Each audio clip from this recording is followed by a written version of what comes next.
abang-abang lambe itu mendekatkan diri dengan ketidakjujuran tak omongi. Kok iso ketidakjujuran iki? Ya iya kowe muni iki mau alhamdulillah panitia sampun mapak. Lho ning kono lin Mas siji wae rene kok. Bapak-bapak, ibu-ibu, halo. halo. Ngene pamite jare ayah kerja. Wis urutno. Oh dipijet. Aja lho. Nganggo minyak. Pijet terapi ngono kae. Terapi.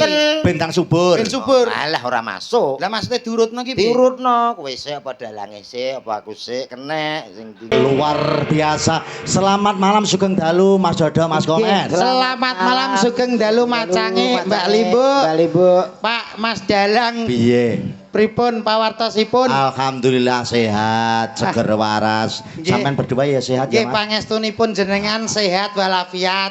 Prasaku saya lemu lho. Walah nggih Ning Mas. lemu sehat, lemu singset sampean. Nggih, sehat singset nggih tesih lincah. Heeh. Lek joget-joget ngeten iki pun to saged ngrubuhke panggung. Wah, tenan. Nggih no. Kowe emang roh wiwin sindenku, mbasa nyanyi nembang. Nggih. Mulane kula ngimbangi niki kula nggih asline ngempet kula nggih pun. Dadi kula kalih sidene jenengan pun pas. Padha-padha ngeten nggih. Ora bingung ya Mas sowanene wis bola-bali sowan tratah kandangan. Alhamdulillah teng daerah kandangan iki luar biasa Mas. Pokoke teng kandangan niku mboten kados tiyang lintune. Wis kaya dulur dhewe. Wis kaya bateh. Bateh dhewe dulur dhewe kula teng kandangan mriki nek mboten salah kula sampun sakaping setunggal niki Mas. Daerah Kasreman mriki teng setunggal. Teng Kasreman iki lagi sepisan. Tapi kan nyuwun sewu.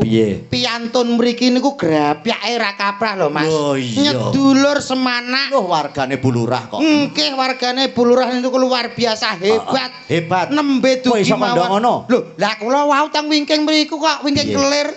Nembe dugi mawon kula pun disambut kok. Disambut sapa Mas? Sambut nek gak salah sembetol lampu abang niku lho.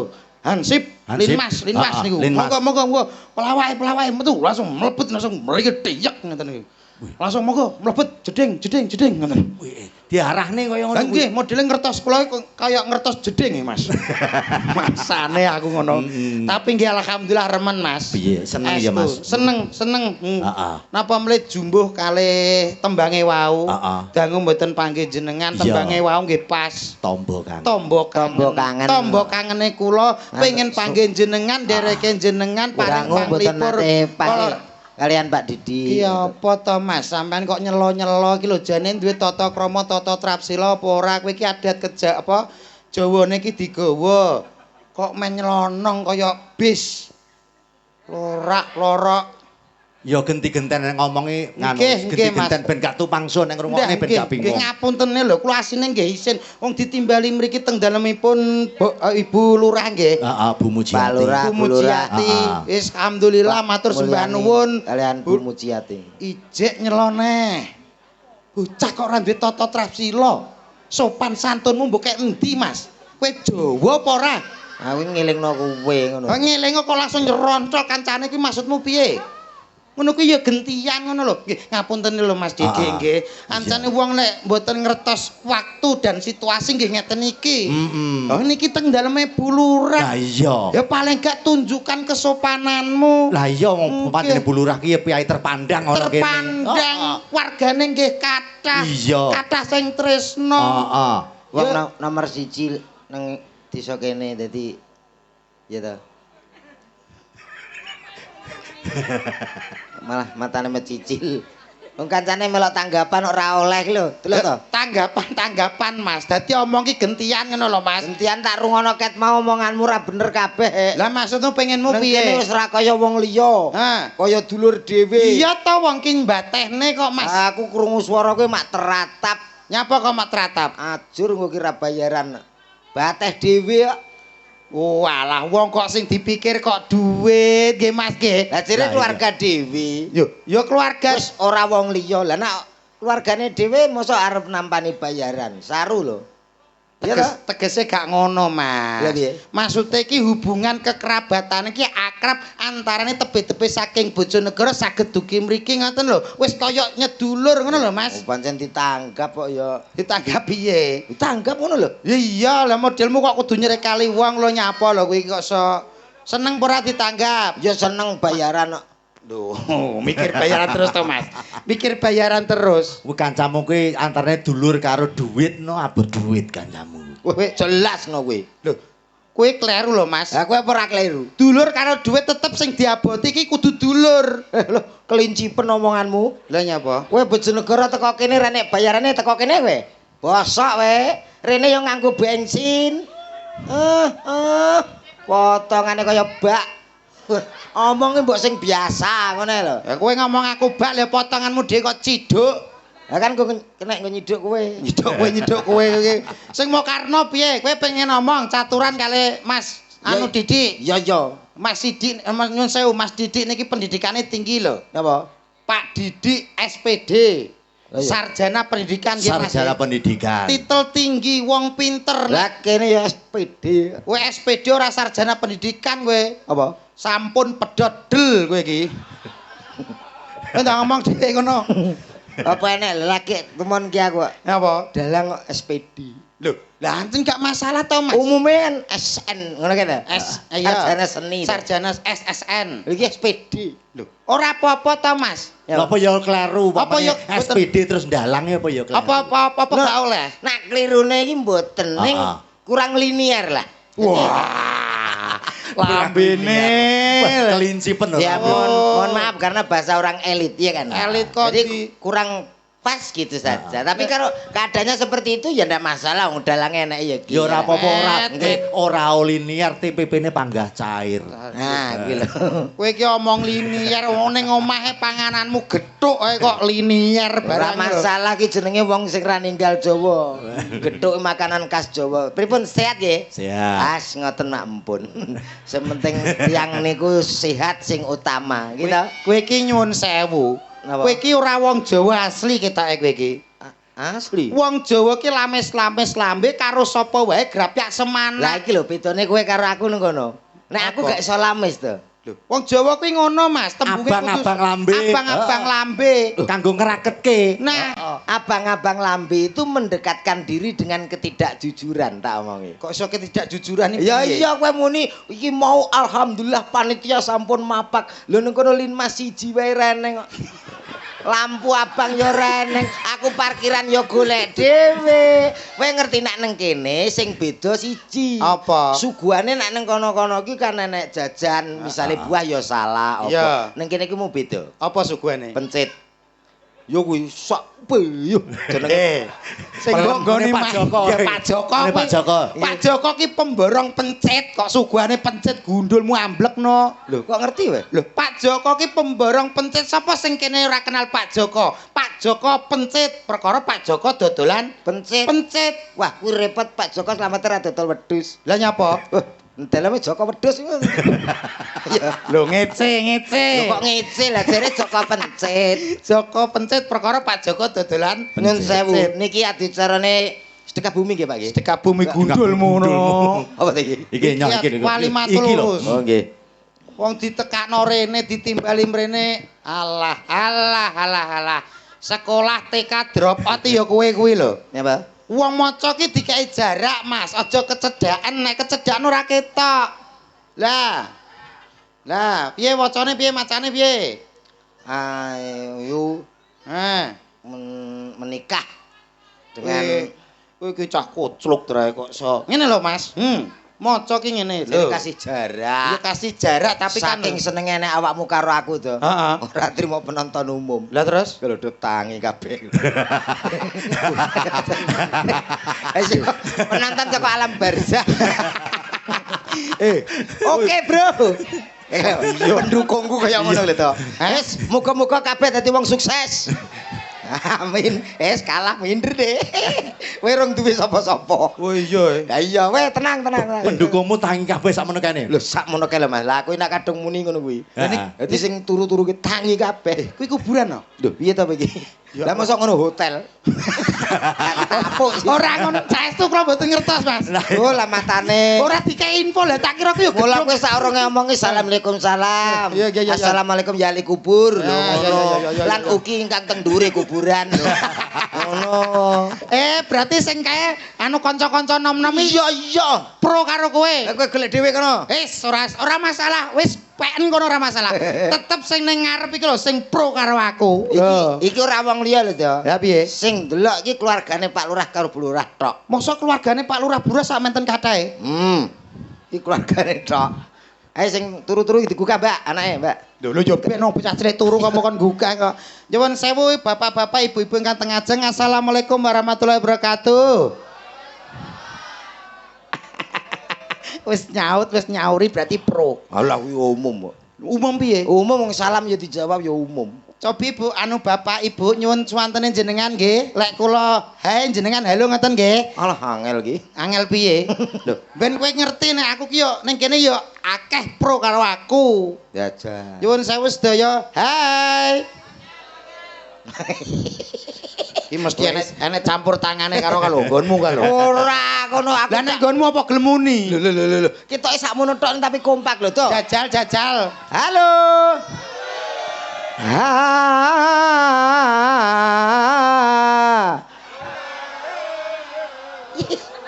Iya bocahe. Penak iki lho. Wis nyauri bernada. Aku sing gregeten siji kalau Darmaji lho. Darmaji sapa? Karo ngene. Kaya kenal-kenal wae. Alah anggere tamu andara wis kok so. Lah modele ngece wong. Lah maksamu iki apa ora gelem muni? Iki yo nyauri. Sedaya halo. Isin dek. Tak bunuh diri ya. Apa kok cekak men pikiranku bunuh diri iki lho. Wong kok ora iso gawe wong ki menarik atine awake dhewe ki piye lho ngono. Ben wong-wong tertarik. Iya. Kowe duwe trike. Trike ada no. Carane piye? Penggabungan antara suara, gerak badan gesturnya, dan mimik wajah itu harus ada. Piye contone piye?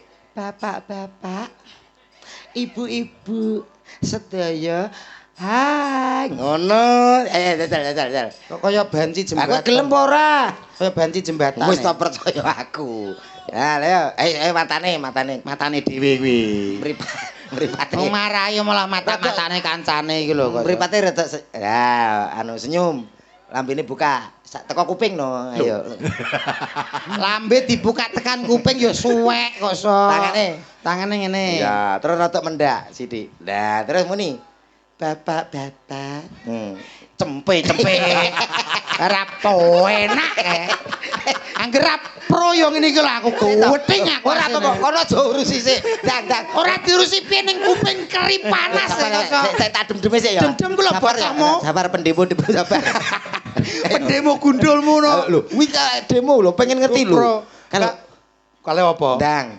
bapak-bapak ibu-ibu halo ngene pamite jare ayah kerja wis tuwek anak-anak kok ya cek ngene ngene jare berangkat ngaten lho Pak ayah kerja ya pamane aku anake ayah kerja ya nak kerja ning kene bae ngene bojone ya kalumangan iki aku jane sak menit tuwekku ora tau misuh dino iki pengen misuh aku losno asu iki gregeten aku kirek kirek mbek asu ya padha wae lah ya wedhe sak grup modelmu kok ngece wong nyuwun sewu menika dicarane nganten nggih sing dados nganten nggih menika putranipun Bu Lurah nggih Mbak Ayu kalih Mas Hamdan ATT Mbak Ayu kalih Mas Agustina iki koclok iki bocah iki Mas Mbak Ayu Agustina nah dadi siji karo Mas Iman Hamdani Iman po Imam Iman Hamdani apik jenenge Mas apik no ora kaya anakmu apa bocah cilik umur 2 tahun mbok jenengno prundul ki apa lha ora ngerti sejarah kok sejarahe apa lho bojoku ki biyen nganggo operasi lho to operasi apa operasi kaisar gundulmu sesar yo sesar wong meteng ki sesar heeh mula hati-hati wong Jawa aja ninggal jawane jarene mbah-mbahku biyen Pak nek bojomu meteng le aja nutupi bolongan apa wae lah kula ki lali nek bojone meteng ora oleh nutupi bolongan apa wae lailane ngoten Mas ha iki tikus kok riwa-riwi nang kamar tak delok pojokane tak tutup ngono lah kok iso bojoku nglairno ki kangelan wis sulit wis nek ngedeni 6 minggu dadi sik to ngeden 6 minggu ngeden 6 minggu ki berarti apa mbok cor ngono to piye bojomu ki kuwi bojoku apa bojomu to bojomu lah yo kuwi bojoku kok kowe bingung lho Mbah ape ngedene 2 tahun Mbah ape Lho, tapi kuwi gak umum, Mas. Latihan bojoku ki gak umum. Wong kuwi ya tak tutup ora tak umumno. Umpama tak umumno tak ngono lho. Ha bojoku ngomoten 6 dina kita. Hai Bu, berusaha Bu. Heeh, berusaha ngono gak metu-metu. Wis bismillahirrahmanirrahim tak jenakno perundul aku ngono. Akhire metu. Lahir tapi bocah kan putih kok Cina ya ra. Putih apa ndase korengen tok ning kok kene ndase. Wis mari. Oh, wis mari berarti. Mari timbang anakmu. Lah ulu. Ula-ulun gundulmu no. Wis ireng krungu ndang tok tolak. Ya anakku lho cerdas. Lah anakku cah polos kok. Polos potoke nyeplos kuwi. Tenan Mas iki tenan. Wis nyek polos potoke nyeplos iki gundul. Lah umume bocah cilik krungu musik. Joget le. Anakku ya terus ngene lho. Kuwi gak ya. Anake iki krungu. Anake dadak Kalau wong ora. Tapi lek anak niki parah, Mas. parah piye? Kudune bocah kan diwaris sopan santun, omongan sing sopan. Mboten anak niki. Wong bapake teko tek iki langsung anake muni ya, Mas. Piye anake komen? Ayah anjay. Ora apa-apa. Lah nyapa? Ning keluargaku tak losno ngono. Mula dongaku ra akeh to. Dongamu apa? Kanggo kaya nganteni muga-muga ndang cepet duwe momongan, gadah putra. Dadi putra sing sugih. Wis ngono to. Anakku ya ngono. Wis muga-muga dadi wong sugih le. Aku dongaku ra akeh. Dadi wong piye? Sugih. Ya, niki jane bener, Mas. Tapi kurang bener. Kurang bener. Kowe nek sugih tok, kuwi malah urung patek penting, Mas. Urung sugih ora penting. Loh, sing penting ki nyuwun sewu lek zaman era modern sekarang itu yang diutamakan adalah pinter. Muga-muga mantene duwe anak sing pinter. Muga-muga dadi sugih. Muga-muga anake pinter. Sing mirsani mugi-mugi sugih Allahumma. Mugi-mugi sugih. Seneng dek. Kowe kok ketok kabeh botohmu kabeh iki to. Botohku kabeh ben kowe minder kok. Ya ta, ayo. Mugi-mugi sedaya dadi wong pinter. Ora nek sing jawab. Wong pancen penting sugih kok. Ya penting jenengan pinter sugih no. Penting sugih napa pinter? Aku. Nggih. Aku wong pinter. Pinter. Iso ndalang ki minangka Mas Didi ki pinter SPD gelare. Korban kedua. Iso korban kedua lho. Ayo penting sugih. Lek sugih nek gak pinter. Lah sakniki nek wong pinter tok ora sugih. Sing nanggap sampean ki sapa nek gak wong sugih? Wong pinter tok.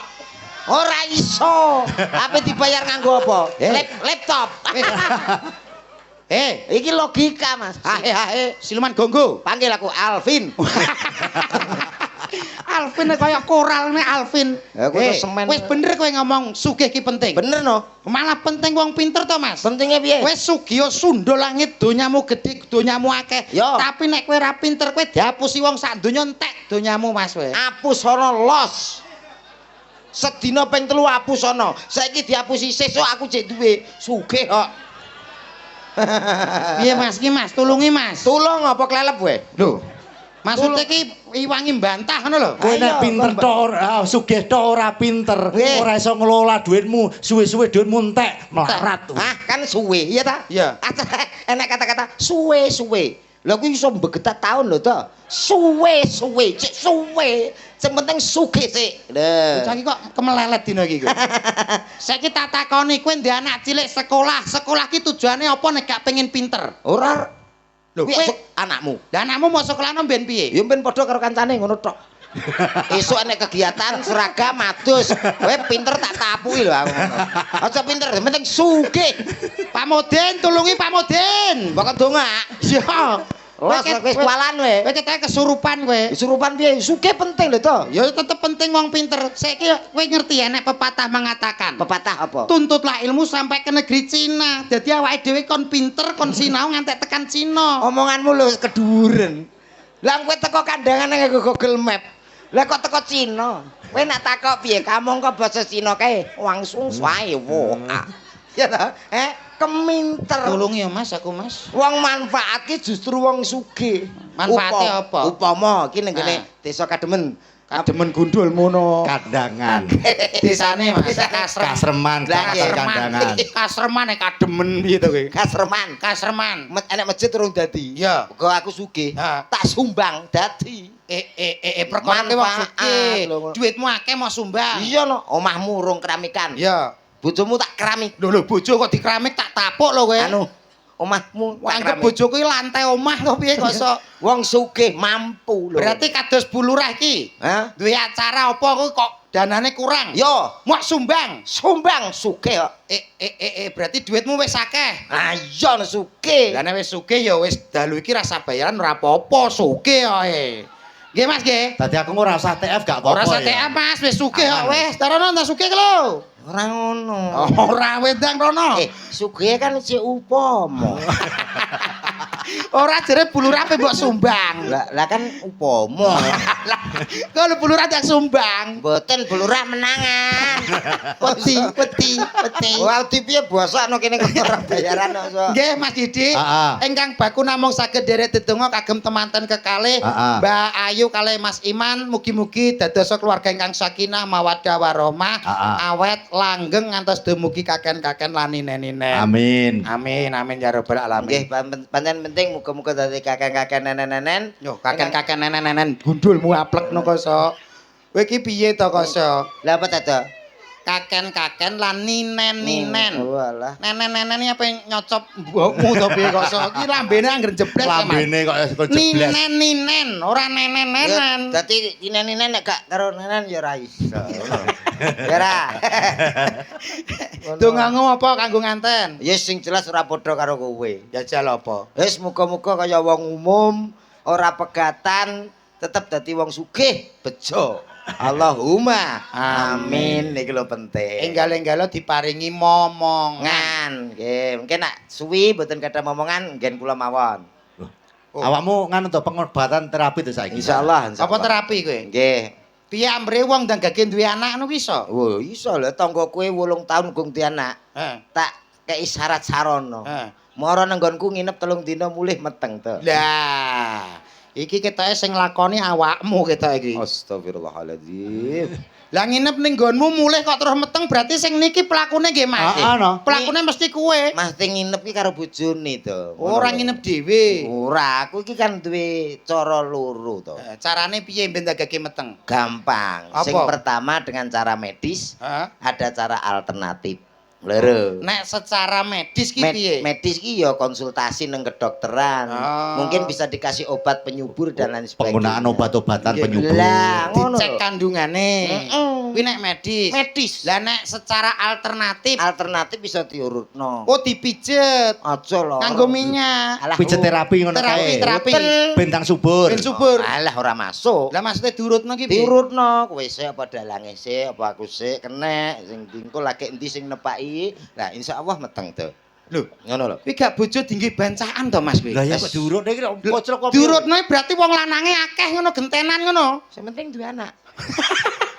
Bocah ki sesat tenan kowe. Anak ki minangka hayate rumah tangga. Oh iya tapi diratani wong akeh celuk.